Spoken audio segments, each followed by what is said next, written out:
You have everything they told you would make life meaningful. The degree, the knowledge, the ability to see patterns where others see only noise. Your mind is sharp, endlessly dissecting ideas, theories, and philosophies. You understand the human condition better than most, perhaps too well. And yet, when you sit alone in the quiet hours of the night, a question haunts you like a shadow you can never escape. Why does none of this feel like enough? It's not depression, at least not in the way most people understand it. It's not boredom either. It's something far stranger, more elusive, a feeling of standing on the edge of an intellectual abyss. You see through the illusions that comfort others. The simple narratives people cling to, career, love, success, even happiness, feel at best like elaborate distractions. At worst, they feel like a prison designed to keep people from noticing something deeply unsettling. Life has no inherent meaning, and the smarter you are, the harder it is to ignore that truth. This is the paradox of intelligence. The more capable your mind is, the more it questions. The more it questions, the more it dismantles the illusions that make life bearable. And what is left once you've stripped everything away? A void, a chilling emptiness where meaning once lived. Most people never reach this point. Their minds are occupied by the everyday, deadlines, relationships, fleeting pleasures, mindless entertainment. Their distractions are enough. But for those cursed with the ability to think deeply, to see beyond the veil, distractions are not enough. You know there's more, or at least there should be. But here's where the torment begins. What if there isn't? What if every philosopher, every thinker who has searched for ultimate meaning was simply painting over the void, dressing it up in poetic words and grand ideas? What if the terrifying truth is that life is, at its core, indifferent? And what if intelligence is not a gift, but a curse, one that forces you to confront this reality while others blissfully ignore it? The world rewards intelligence with status, with opportunities, with admiration, but it does not reward it with peace, because peace requires certainty, and the intelligent mind finds certainty elusive. Think about it. Those who find deep meaning in religion are often those who do not question it. Those who are content with their careers are often those who do not analyze their lives too deeply. Those who find joy in the mundane are those who do not feel the relentless need to dissect, to probe, to search for something beyond. But you do, and that search has led you here, to the precipice of a great and terrifying question. What happens when the search for meaning reveals that there is none? This is not a new dilemma. The greatest minds in history have wrestled with it. Friedrich Nietzsche, whose intellect was sharp enough to kill gods, found himself staring into the abyss of nihilism. Arthur Schopenhauer, who saw through the illusions of hope and happiness, called life a cruel joke played on the living. Jean-Paul Sartre argued that without a preordained purpose, we are condemned to create our own. Yet, how does one create something meaningful when the very concept of meaning feels hollow? And so, the question lingers. Are you doomed to wander through life searching for something that doesn't exist? Or is there something they overlooked? Something hidden beneath the despair, buried under layers of existential doubt? The answer is not what you think, because the real problem is not the absence of meaning, it's something far more insidious. Something that has been shaping your thoughts, your emotions, and your sense of self without you even realizing it. And once you see it, you can never unsee it. The real problem isn't that life has no meaning. The problem is that you were conditioned to believe it should.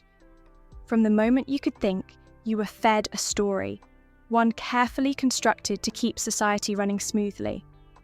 It told you that life has purpose, that fulfillment comes from success, relationships, achievement, faith, or legacy. That if you follow the right path, meaning will be yours. But there was a flaw in this narrative, one you began to notice the moment your intellect sharpened. You saw the cracks. You realized that success is an arbitrary construct, that love is often fleeting, that faith requires blind trust, that legacy is just another word for being remembered by people who will eventually be forgotten themselves. You recognized that meaning isn't an objective truth. It's a human invention, a story told to make existence bearable. And here's where the psychological trap begins. You see, most people never question this story deeply enough to break it. They cling to it, reinforce it, pass it down like an heirloom. And because the world around them echoes their beliefs, they never feel the full weight of doubt. But you do. Your intelligence makes you an outlier. You don't just accept ideas, you dissect them. You don't just follow rules, you question who wrote them. And when you did, the foundation cracked. Carl Jung called this the moment of confronting the shadow.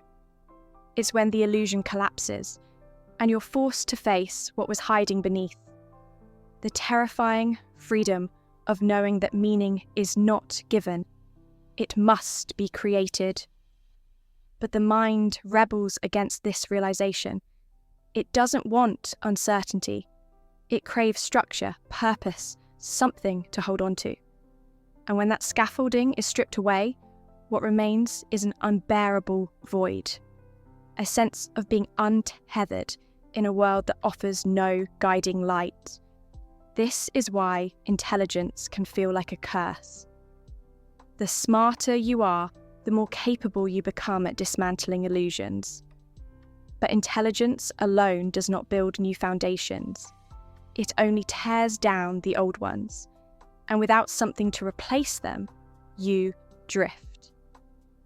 Arthur Schopenhauer called this the pendulum of human suffering. We swing between boredom and despair, too aware to be content with shallow pleasures, too skeptical to find comfort in fabricated meanings. And this is the part no one warns you about. Because this struggle isn't a glitch in the system, it is the system. Aldous Huxley saw it clearly. He warned that modern society doesn't solve the existential crisis. It numbs it. It bombards you with distractions, entertainment, endless stimulation, anything to keep you from sitting alone with your thoughts long enough to realize the deeper truth. But you've already seen through that trick. You know that no amount of mindless scrolling, fleeting pleasures, or external validation will fill the void. You've outgrown the illusions, but you don't yet know what to replace them with. So, what now? If you cannot return to ignorance, if you cannot unsee what you have seen, then what is left? There is a way forward, but it's not what you expect. Because the way out of this existential trap isn't to find meaning. It's to redefine what meaning even is. At first, it feels like a slow erosion. Hardly noticeable, just a faint disconnection from the things that once seemed important. The goals you used to chase now seem hollow. The conversations around you feel predictable, empty, rehearsed. You catch yourself drifting in social settings, responding automatically while your mind lingers elsewhere. But then, something darker takes root. You begin to wonder, if nothing truly matters, why should I care? This is the silent weight that presses down on the intelligent mind. The creeping realization that without a fixed meaning, every pursuit feels like an act of self-deception. You watch people throw themselves into careers, relationships, ideologies, chasing goals with conviction you can't seem to muster. And for a while you try to play along. You pursue ambitions, set milestones, tell yourself that if you just accomplish this one thing, maybe then the emptiness will lift. but it never does. Because deep down, you know you're just filling time. And this is where the unseen consequences emerge. 1. The paralysis of overthinking. The smarter you are, the more you analyze.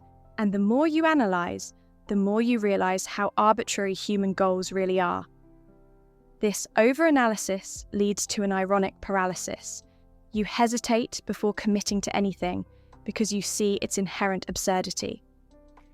Nietzsche called this the sickness of the modern intellectual, a state of being trapped in thought, endlessly questioning, unable to act with the same naive confidence that fuels others. You don't just live. You analyze life as you live it. You don't just feel, you examine your own emotions in real time, and instead of experiencing meaning, you deconstruct it. 2. The slow descent into nihilism. At its worst, this leads to what Nietzsche called passive nihilism, the slow surrender to meaninglessness. Not in the dramatic, rebellious way some imagine, but in something far more insidious: indifference. You stop caring, not in an angry or defiant way, but in a quiet, resigned one. You disengage, not because you want to, but because everything feels like an empty loop. Small talk, work, goals, the rituals of life, they all become a script you feel forced to read but no longer believe in. This is how nihilism creeps in, not as a bold rejection of life, but as an absence of felt meaning. 3. The disconnection from others. Here's the cruel irony: intelligence should make connection easier. A sharper mind should mean richer conversations, deeper relationships. But instead, it often creates a chasm. You see things others don't. You question what they accept. You struggle to connect because the things that excite them feel trivial to you. And so, you either isolate yourself or learn to perform, mimicking enthusiasm, playing along with social expectations, while feeling like an outsider looking in. The smarter you are, the lonelier it feels. Not because you're incapable of love or connection, but because you crave a depth that's rare to find. And so, the cycle continues. You overthink, you grow disillusioned, you disconnect. You search for meaning, only to deconstruct every answer you find. Until one day, you realize the real problem was never the lack of meaning. It was your assumption that meaning is something out there, waiting to be discovered, revealed, handed to you. But what if meaning isn't something you find? What if it's something you create? And what if the struggle itself holds the answer? What if the problem was never the lack of meaning, but the way you've been searching for it? For most of your life, you've treated meaning as something to be uncovered, like a secret buried beneath existence, waiting for the right mind to decipher it. But what if this entire approach is flawed? What if meaning isn't something you find, but something you build? This is the first shift, and it changes everything. Because once you stop searching and start creating, you stop waiting for life to hand you something profound, and start shaping life into something meaningful yourself. But breaking free from this existential trap requires rebellion. A rebellion against the overthinking that paralyzes you. A rebellion against the nihilism that whispers, "Why bother?" A rebellion against the assumption that meaning is an external truth rather than an internal construction. Here's how to fight back. First, stop overanalyzing. Start engaging. The more you intellectualize life, the more distant it becomes. Thinking about happiness is not the same as feeling it. Analyzing love is not the same as experiencing it. Studying meaning is not the same as living meaningfully. You can't think your way into a fulfilling existence. You have to act your way into one. Nietzsche argued that the solution to nihilism wasn't to find a new meaning. It was to create your own values and live by them. He called this the birth of the Übermensch, the individual who forges meaning instead of waiting for it to appear. You must do the same. Pick something, anything, that ignites even a flicker of purpose in you. A skill, a craft, a pursuit, a cause. Pour yourself into it. Let it become the vessel through which meaning is generated rather than sought. The paradox? The less you obsess over finding meaning, the more it begins to emerge. 2. Stop seeking absolute truth. Embrace your own path. You will never find a universal meaning to life because one does not exist. But that doesn't mean your life cannot be deeply meaningful. Jean-Paul Sartre argued that meaning is not something preordained. It is something you impose upon the world through choice and commitment. This is why smart people often struggle. They crave certainty. They want the correct answer. But life does not provide one. Meaning is subjective. It is personal. It is something you author, not something you uncover. The solution? Stop looking for the ultimate truth and instead choose your own meaning. Treat it like an art form, something sculpted through passion, experience, in effort. A great artist doesn't search for the true painting. They paint their truth onto the canvas. Do the same with your life. 3rd, stop romanticizing. Meaning. Start building. Most people think of meaning as something profound, dramatic, something tied to grand achievements or philosophical revelations. But the truth is, meaning is built in the small things. You don't need to save the world. You don't need a perfect ideology. You don't need a universal answer. You just need to live in a way that feels meaningful. Gabor Mate, in his work on trauma and addiction, points out that human beings don't just need pleasure, they need purpose. And purpose isn't found in abstractions. It's found in doing, in showing up, in investing yourself in something. The musician finds meaning in the act of playing. The writer finds meaning in the act of creating. The teacher finds meaning in the act of guiding others. None of these people discovered meaning. They built it through effort and engagement. And this is what you must do. Choose something. Commit to it. Pour yourself into it, not because it is objectively meaningful, but because it has the potential to become meaningful through your involvement. The mindset shift that changes everything. Here's the final rebellion, the realization that meaning isn't something to be solved, it's something to be lived. You will never find a perfect answer, but you don't need one. The moment you stop treating meaning like an equation to be solved and start treating it like an experience to be created, the weight of uncertainty begins to lift. You are not here to figure out meaning. You are here to build it. And in that simple, radical shift, one that so many brilliant minds struggle to make, lies the key to breaking free. For a brief second, there is no questioning, no analysing, no existential doubt. There is only this, the present moment, raw and unfiltered. And in that instant, you realise something. The meaning you were chasing. The one you thought would come from unravelling the deepest secrets of existence. It was never something to be found. It was always something you were creating in real time. The grand illusion of the intellectual mind. Smart people are cursed with an ability that is both their greatest strength and their greatest downfall. The ability to stand outside of life and observe it. They analyse, deconstruct, and break reality down into its smallest components. They want to understand everything at its deepest level. But here's the trap.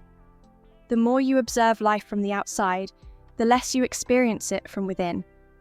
Imagine a dancer who becomes so obsessed with the physics of movement that they stop dancing, or a poet who becomes so fixated on the structure of language that they stop writing.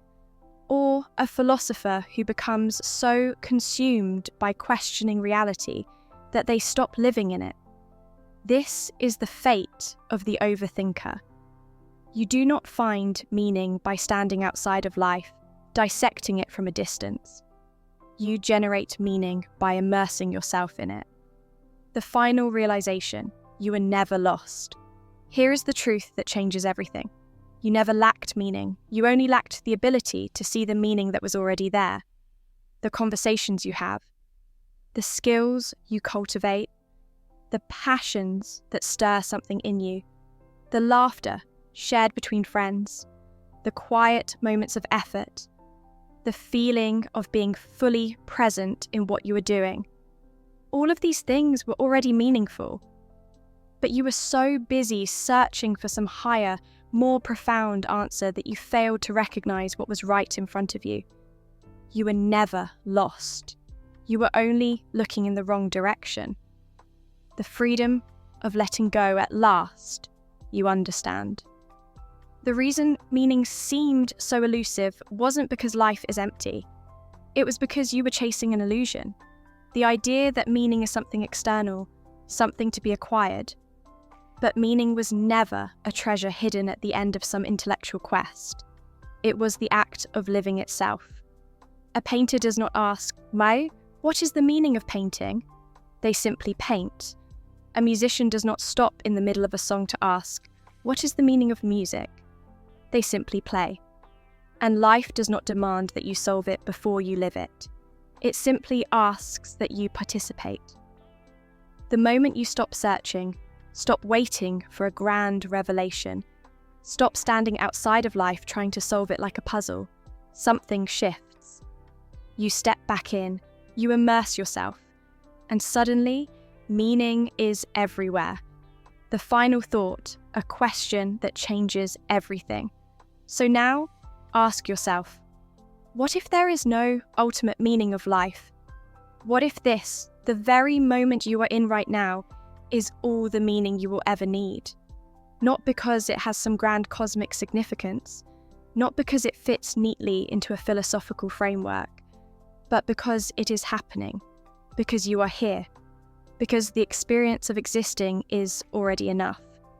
And when you realize that, when you stop running in circles looking for something outside of yourself, you finally become free. Free to create, free to engage, free to live. Because in the end, meaning is not something you chase. It is something you become.